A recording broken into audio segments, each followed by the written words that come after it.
How many iterations of Louisa May Alcott's Little Women do we need on the big screen? I've knowingly watched at least 3 different versions. So how does Greta Gerwig's new vision stack up?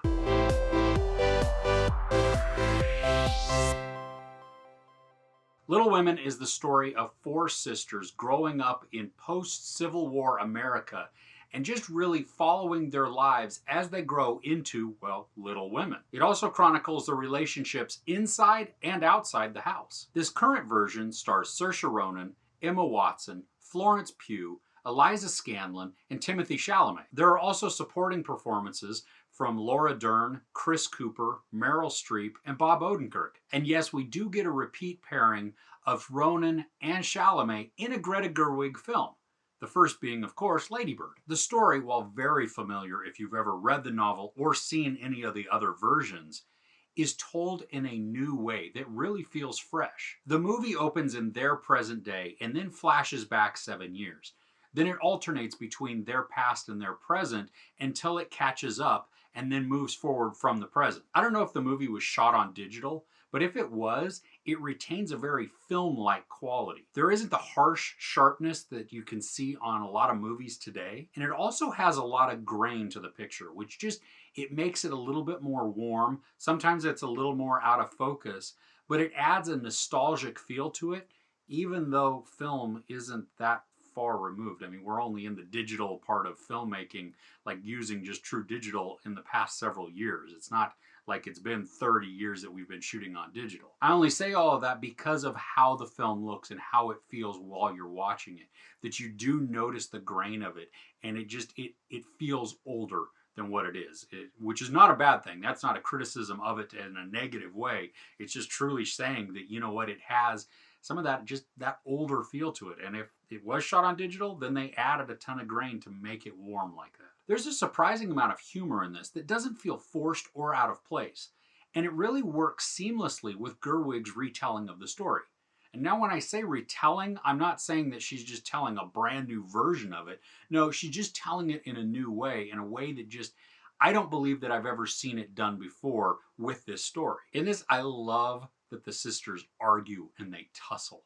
I mean, it just breaks out of that mold that we always find, that late 1800s kind of like Victorian era-ish type of thing. I don't know if that's really the Victorian era, but just always stuffy and proper, like they can't squeeze out a fart.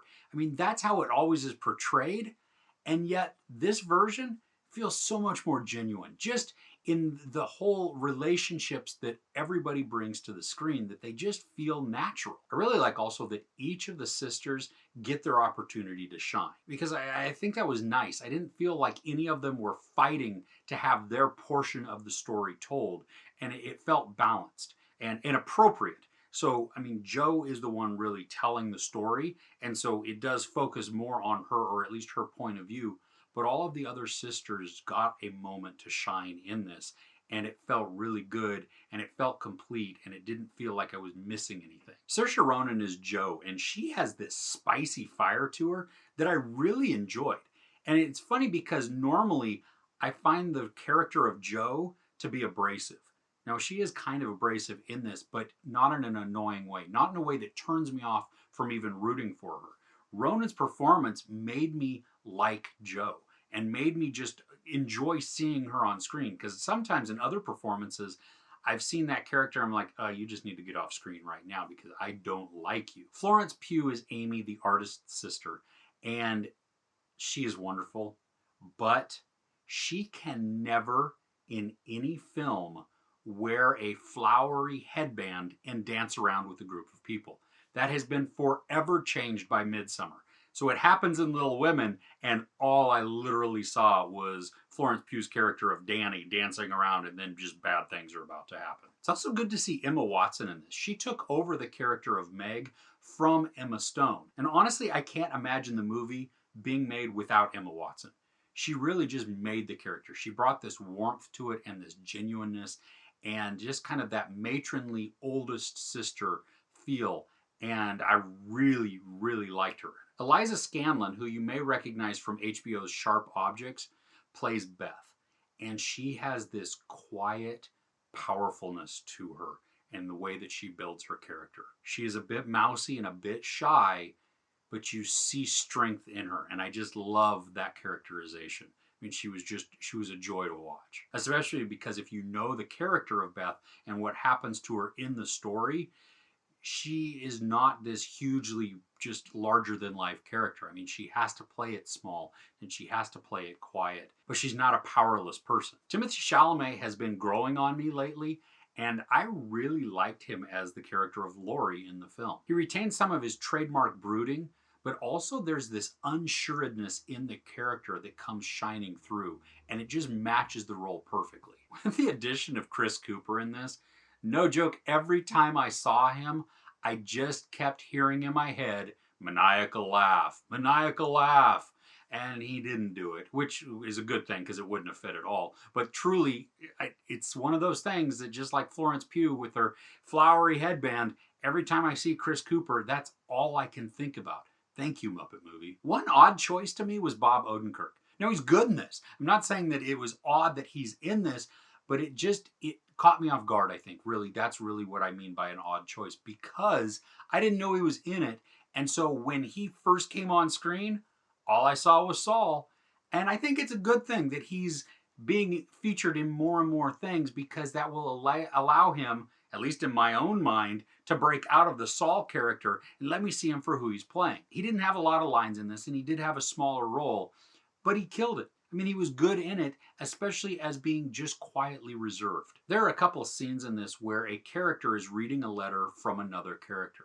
And instead of doing the typical voiceover where, you just kind of you see somebody reading or you see somebody writing and it's that voiceover in their head, or sometimes from the other character's voice, this time Greta Gerwig did something new. And I really liked it. I really liked the approach. I liked how it affected me as the viewer. And I think it wasn't overused, which was outstanding too, because then it didn't get old, and every time it happened, it felt fresh. The movie's a little over 2 hours long, and I honestly felt the time. Now, it didn't drag, and I don't think that there's anything that I would cut out, especially when you take into consideration how much meat is in the story. And to really cut something out would have made it feel rushed or even incomplete in the storytelling. I just mention it because I noticed the time, and you may as well. There's a portion towards the end of the film that felt out of place in its execution, just because it didn't match the tone of the rest of the film. But that being said, I love that part too, because of just how it was executed. And I liked how it wrapped the film up.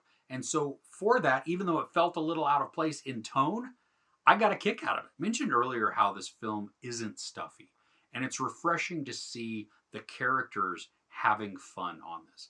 And there's this one scene in particular that pops into my head where it is a dance and a party, or it's a party worth a dance, or a dance that's a party, I don't know, however you want to classify that, where Chalamet and Ronan are dancing and they're having fun and they're getting silly, and it truly looks like the actors themselves are having a blast filming this, which then translates to the performance, that it makes me enjoy it even more and makes me have so much more fun watching them.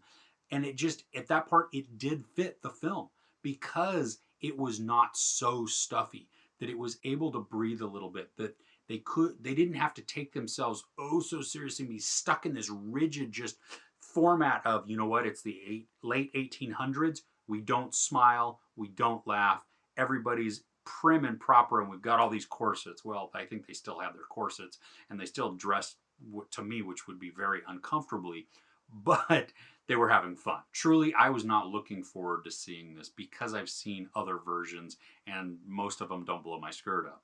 But this was a wonderful surprise. I had a blast watching Greta Gerwig's vision. It's a really fun film that is touching, heartbreaking, and humorous. There's no sex, nudity, violence, and I don't even think profanity. I give Little Women 4.5 out of 5 couches. So how many versions of Little Women have you seen on the screen? Which one is your favorite? Let me know in the comments below. If you enjoyed this review, please give it a like. Also, don't forget to share and subscribe. I'm Chris. This is Movies and Munchies. Thanks for couching with me.